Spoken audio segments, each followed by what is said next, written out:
Saudara-saudara sekalian,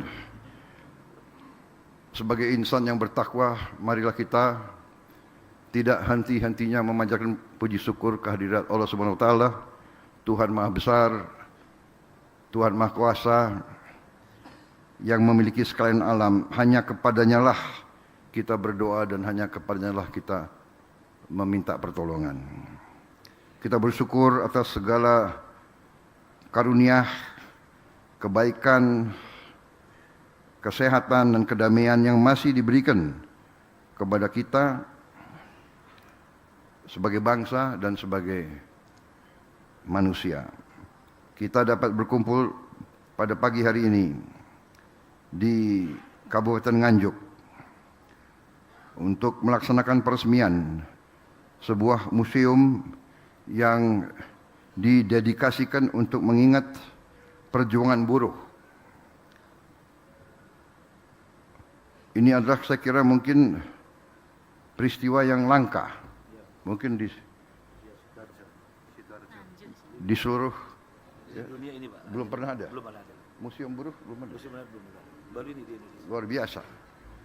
Jadi rupanya mungkin di seluruh dunia baru sekarang ada museum buruh. Tapi tolong dicek, Pak. Mungkin pasti ada lah. Tapi ini peristiwa langka. Saudara-saudara yang saya hormati dan saya banggakan, khususnya seluruh kaum buruh di seluruh tanah air. Saya kira museum ini didirikan sebagai lambang, sebagai simbol, dan sebagai tonggak peringatan untuk memperingati keberanian seorang pejuang muda, seorang pejuang perempuan yang berjuang untuk hak-hak kaum buruh.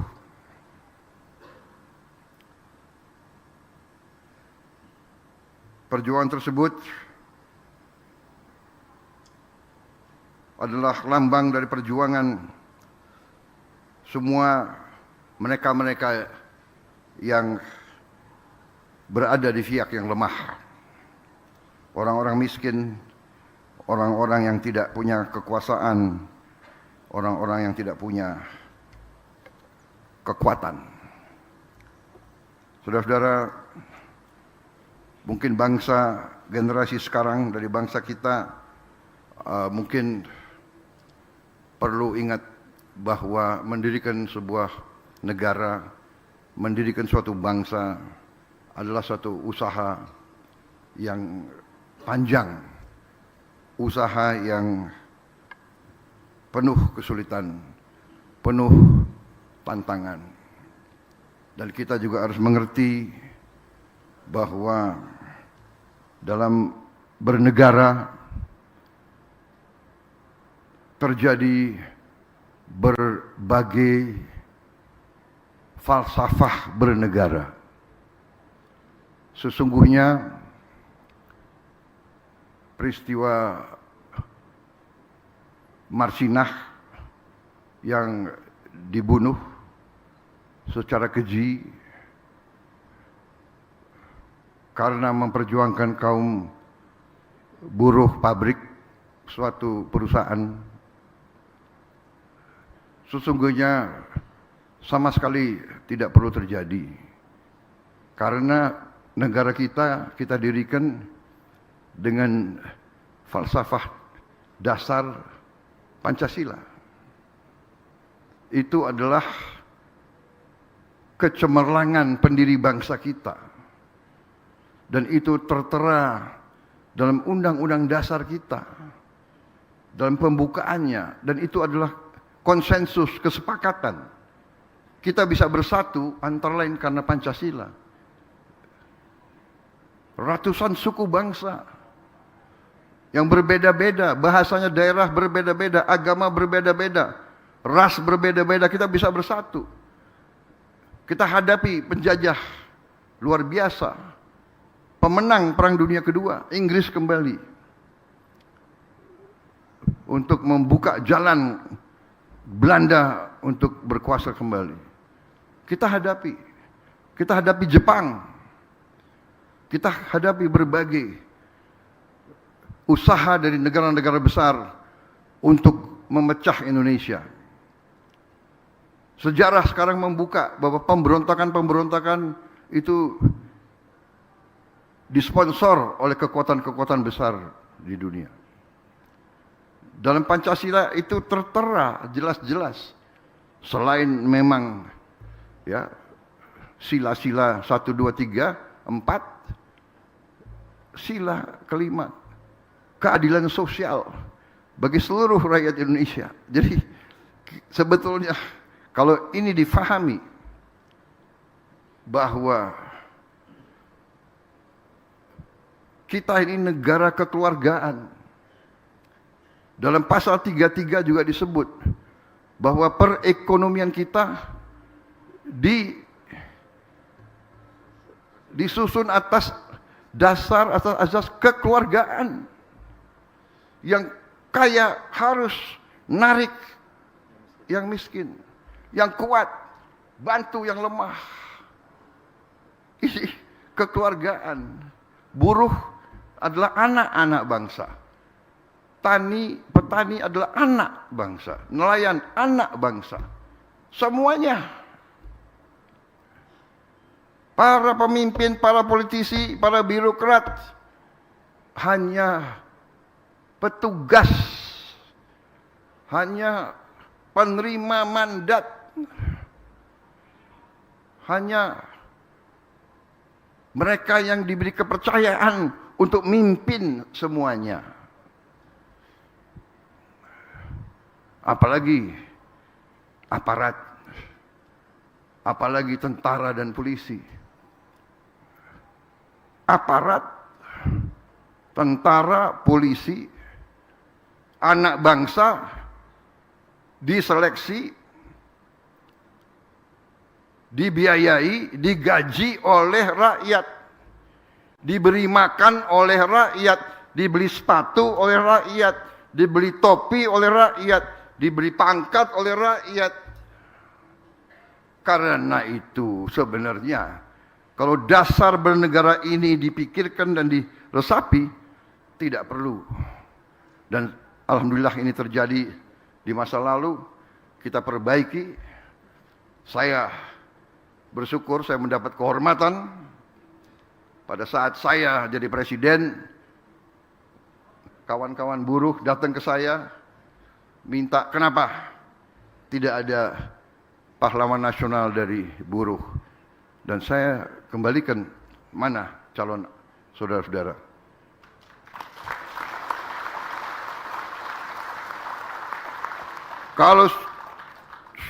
Kalau kaum buruh, kalau sepakat mengajukan calon, saya akan angkat jadi pahlawan nasional. Dan mereka kembali ke saya, mereka satu suara. Semua organisasi buruh sepakat Ibu Marsinah sebagai pahlawan nasional. Dan saya mendapat kehormatan untuk jadikan beliau sebagai pahlawan nasional. Dan waktu itu mereka lagi minta, ini buruh mintanya banyak sekali gitu. Ya kan? Pak, Bapak harus resmikan Museum Marsinah di Nganjuk. Baik, saya datang.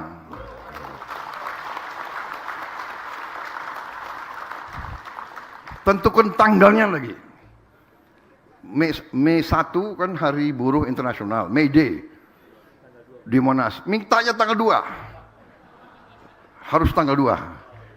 Aduh, saya tanya Mensesnek gimana acara. Akhirnya dapat hari ini.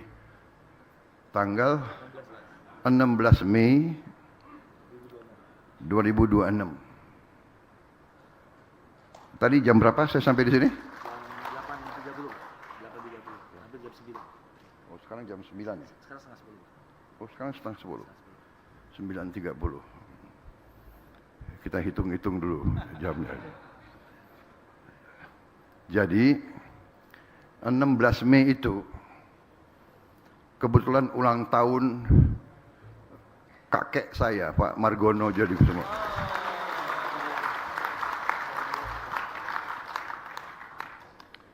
Dan dari dulu beliau selalu memperjuangkan koperasi. Jadi habis ini saya akan ke peresmian koperasi desa dan kelurahan Merah Putih seluruh Indonesia. Kita akan resmikan 1000 lebih koperasi hari ini.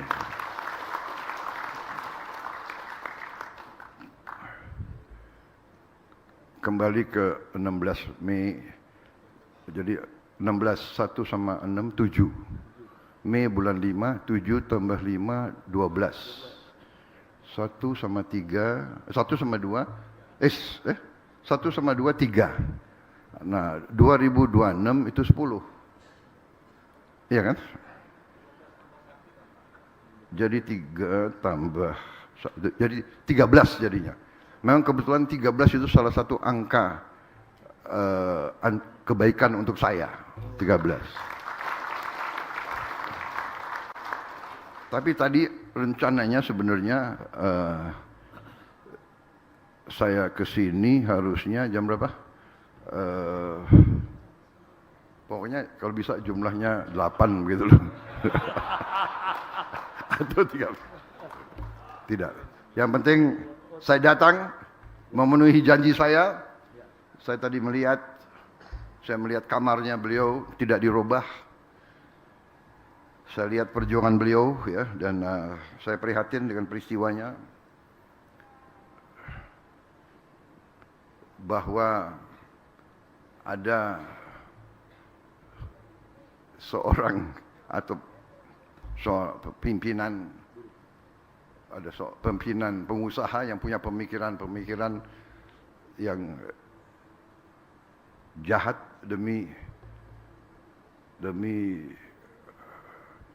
keuntungan yang besar. Ini tidak sesuai dengan dasar berdirinya Republik kita. Karena itu sekarang pun saya mimpin, saya ingin tegakkan Undang-Undang Dasar kita, saya ingin tegakkan Pancasila, bahwa Indonesia ini negara kekeluargaan.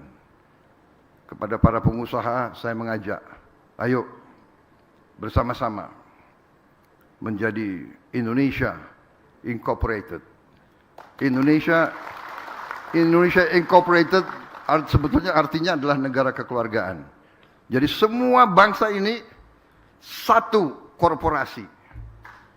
Semua bangsa ini.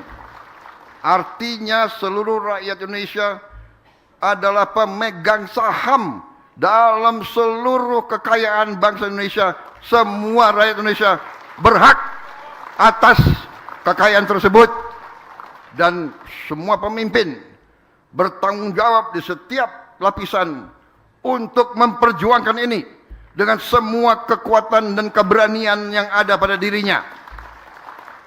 Bukan sebaliknya.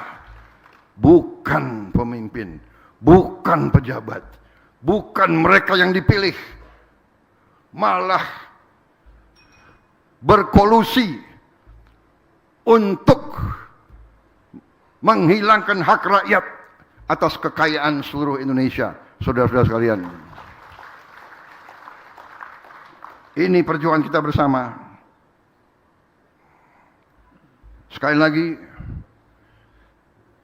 tidak benar bahwa saya anti mekanisme pasar bebas. Saya tidak anti mekanisme pasar bebas.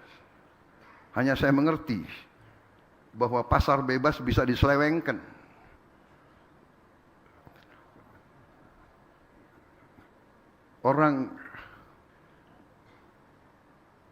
Orang miskin suruh bersaing sama mereka pemodal yang sangat besar, suruh bersaingnya gak bisa. Tidak mungkin itu. Di sini negara kekeluargaan. Di sini negara Pancasila. Pemerintah harus bersikap. Pemerintah harus intervensi. Pemerintah harus membela rakyat yang paling miskin. Kalau bahasa asingnya, bahasa kerennya itu namanya affirmative action. Kalau mereka bisa affirmative action, kenapa kita tidak affirmative action untuk membela kita? Ya, jadi kita terbuka. Ayo, sama-sama. Ya. Ini perjuangan kita bersama, dan ini lambangnya adalah Ibu Marsina, ya. Dan akhirnya kita dapat sedikit langkah kecil untuk menegakkan keadilan, ya. Menegakkan keadilan. Kita harus memperbaiki semua kondisi bangsa, dan kita tidak boleh tidak jujur kepada diri kita sendiri. Kita harus sadar kekurangan kita. Kita harus menjaga marwah lembaga-lembaga hukum. Hakim-hakim kita harus hakim yang adil dan baik dan bersih. Karena itu saya punya kehormatan, tahun lalu saya naikin gaji hakim. Hakim yang paling junior saya naikin hampir 300%, 280%. Dan sekarang di seluruh ASEAN kita diakui, hakim-hakim kita gajinya sudah lompat, sudah menyalip Malaysia. Hakim-hakim paling junior kita gajinya sudah 2 kali hakim-hakimnya Malaysia. Ketua Mahkamah Agung kita sudah menyalip take home pay dari Ketua Mahkamah Agung Singapura. Lumayan. Tapi kita terus harus memperbaiki, ya. Kita terus harus memperbaiki. Para hakim kita, pengadilan kita adalah lembaga terakhir rakyat bisa menuntut keadilan, terutama rakyat yang paling lemah. Karena itu, mari kita bersama-sama memperbaiki. Tetapi seluruh aparat lainnya juga harus memperbaiki diri. Kejaksaan, kepolisian, tentara harus koreksi diri, harus menghilangkan penyelewengan dan korupsi dari tubuh masing-masing. Saya ulangi, seluruh aparat harus memperbaiki diri, harus membersihkan diri, harus berani koreksi. Jangan justru aparat yang di belakang penyelewengan, aparat yang backing penyelewengan, aparat yang backing penyelundupan, backing narkoba, backing judi, backing illegal ini, illegal itu, illegal ini. Jangan sampai begitu, saudara-saudara.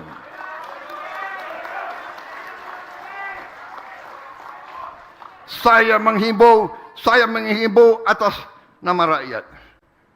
Jadilah tentara rakyat, jadilah polisi rakyat yang dicintai rakyat. Dan ini sudah dirintis oleh pimpinan TNI dan pimpinan kepolisian. Saya lihat, saya ditanya, saya diejek di negara-negara lain. Saya memang kenyang diejek, nggak apa-apalah, biar aja. Paling diejek, ya kan? Rakyat yang susah lebih menderita tiap hari. Kalau aku diejek, ya kan?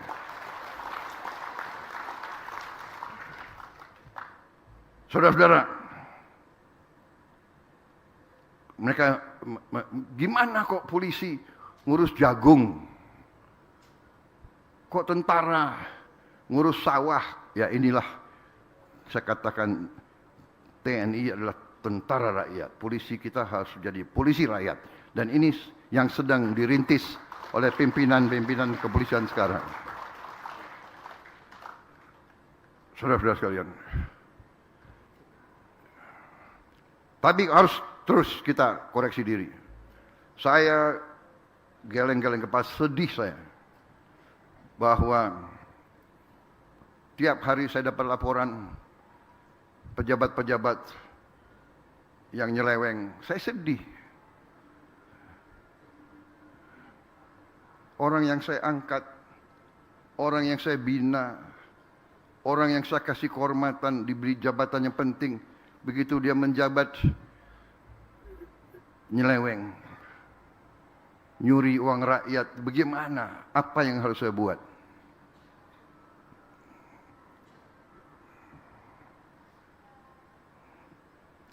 Kepala BPKP, ya, Badan Pemeriksaan Keuangan Pemerintah, datang ke saya agak gemeter.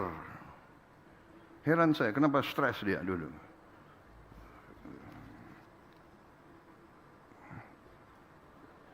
Pak, karena yang dia laporkan, diketahuilah bahwa itu beberapa orang itu dekat sama saya gitu. Jadi dia minta petunjuk, apa boleh diteruskan nggak pemeriksaan? Karena dia tahu ini dekat sama presiden. Dia lihat saya hati-hati, masalahnya apa? Bagaimana Pak petunjuk? Teruskan pemeriksaan. Tidak ada, nggak ada. Mau orang Prabowo, bukan orang Prabowo, dekat sama saya, ya nggak ada urusan. Kalau ada indikasi, terus periksa. Justru kalau diberi kehormatan harus lebih hati-hati dan lebih jaga. Ya. Bukan diberi wewenang kepercayaan, malah merasa adigung, merasa di atas dan merasa negara ini bodoh. Saudara-saudara, saya heran kalau hari gini masih ada yang nyoba-nyoba ya, apa itu di aparat ya. Saya heran. Sekarang ada digital ya, ada macam-macam sekarang. Pasti ketahuan deh. Ya, saya sedih. Di ujung puncak karier, yang paling saya sedih adalah nanti anak dan istrinya. Tapi saya katakan, jawaban saya kepada BPKP, Anda boleh tanya beliau, Pak Ateh, tanya beliau. Jadi bagaimana Pak? Teruskan. Tidak ada siapapun begitu menjabat jabatan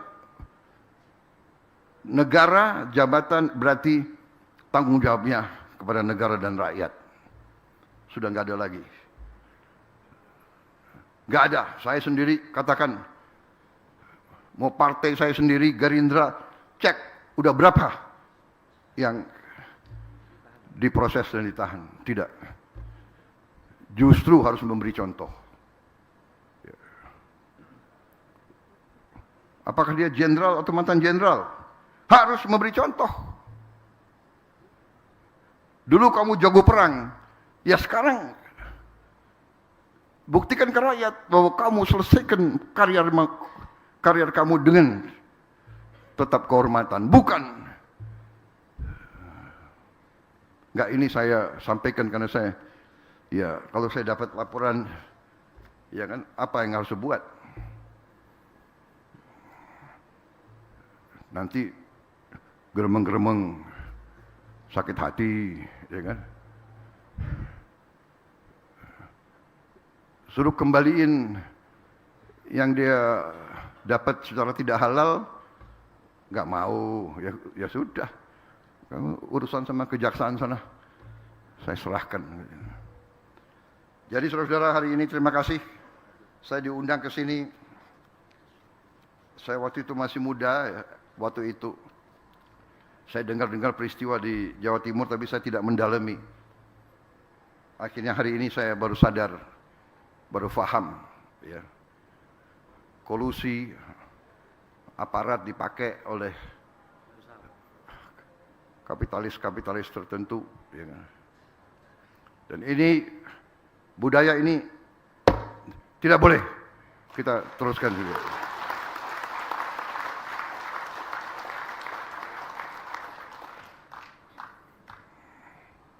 Semua aparat dari yang tertinggi sampai yang terendah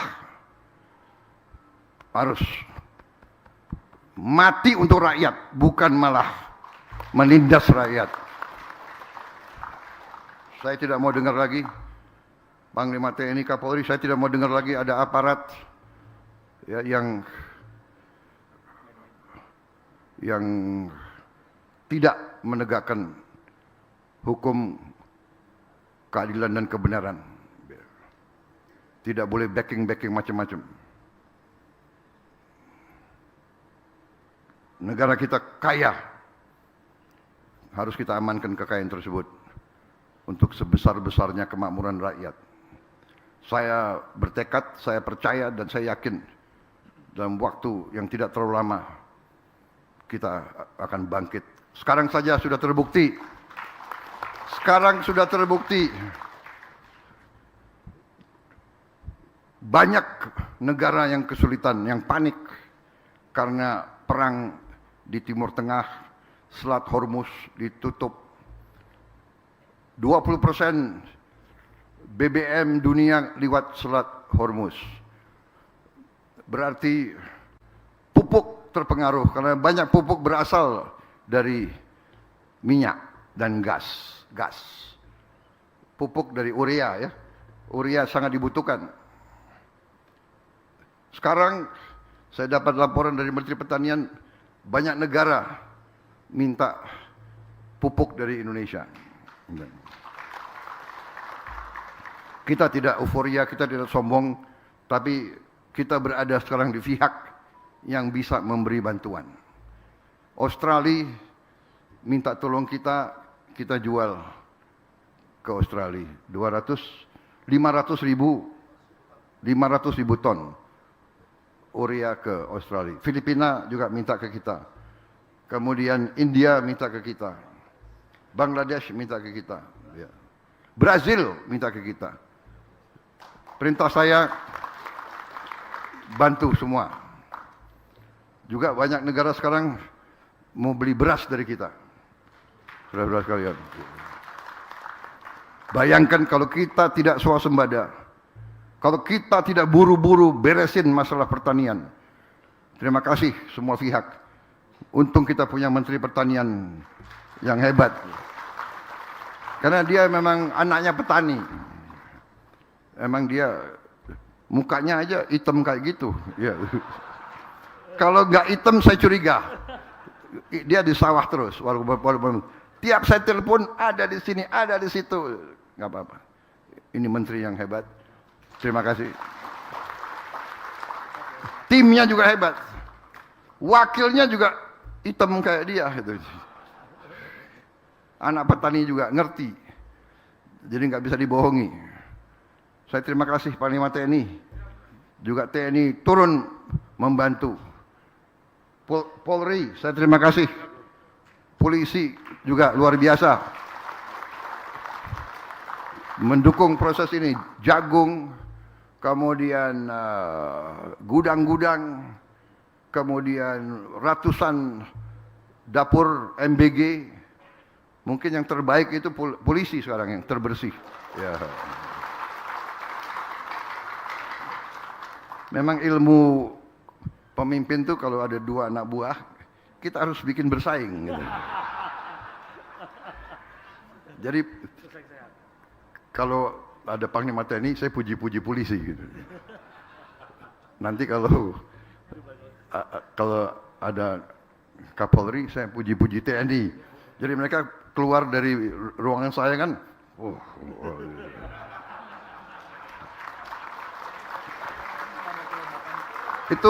itu ilmu komandan itu. Ya.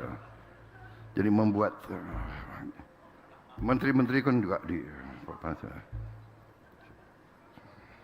saudara, ini kenapa saya diminta sambutan? Kalau saya dikasih sambutan podium Bisa nggak berhenti-berhenti nih.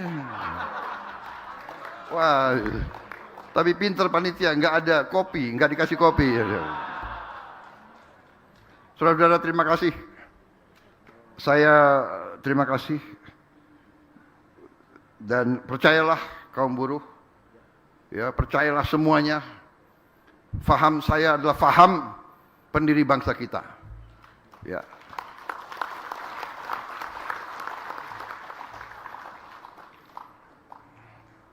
Jadi saudara-saudara, sebetulnya saya yang banyak belajar dari ajaran-ajaran yang Bung Karno.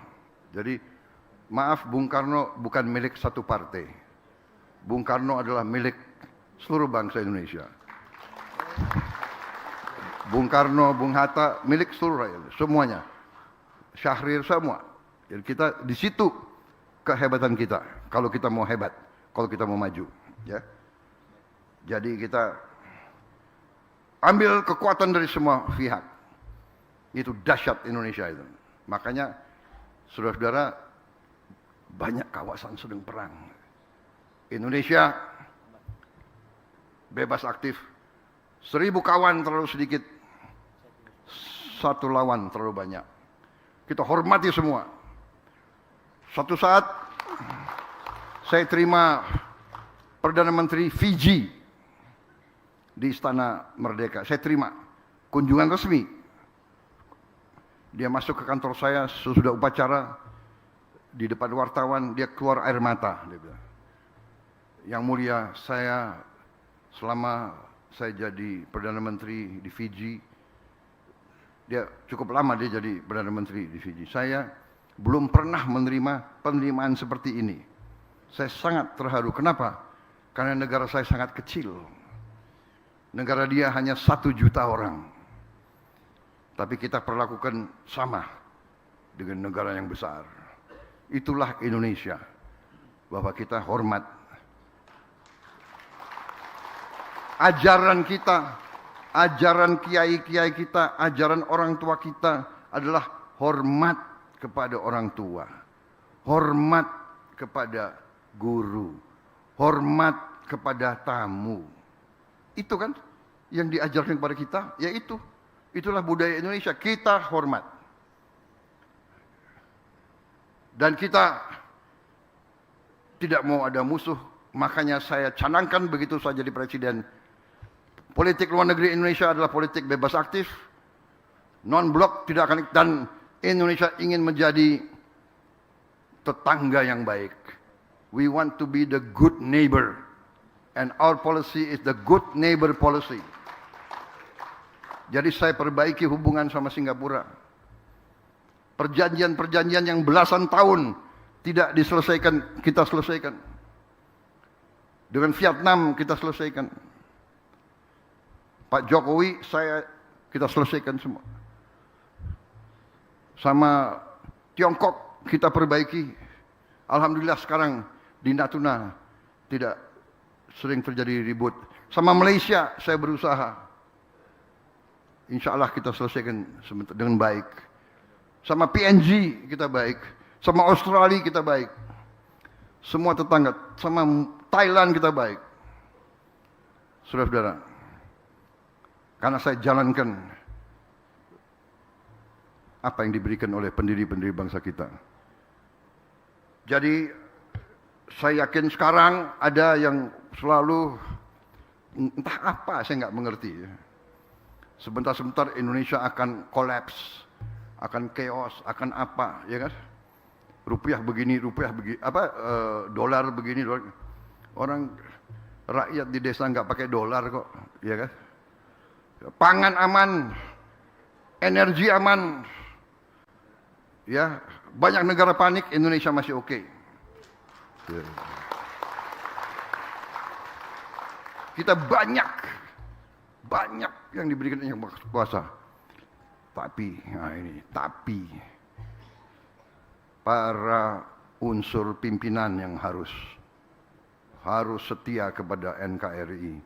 Bukan rakyat pasti setia. Nggak ada pilihan.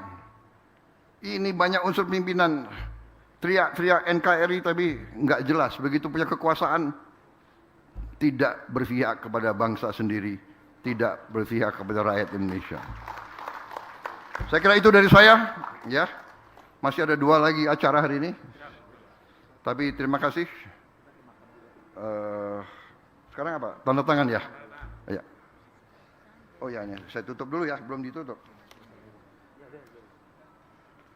Dan dengan mengucap Bismillahirrahmanirrahim, pada pagi hari ini Sabtu 16 Mei 2026, saya Prabowo Subianto, Presiden Republik Indonesia, dengan ini meresmikan Museum Ibu Marsinah dan Rumah Singgah di Kabupaten Nganjuk, Provinsi Jawa Timur. Wassalamualaikum warahmatullahi wabarakatuh.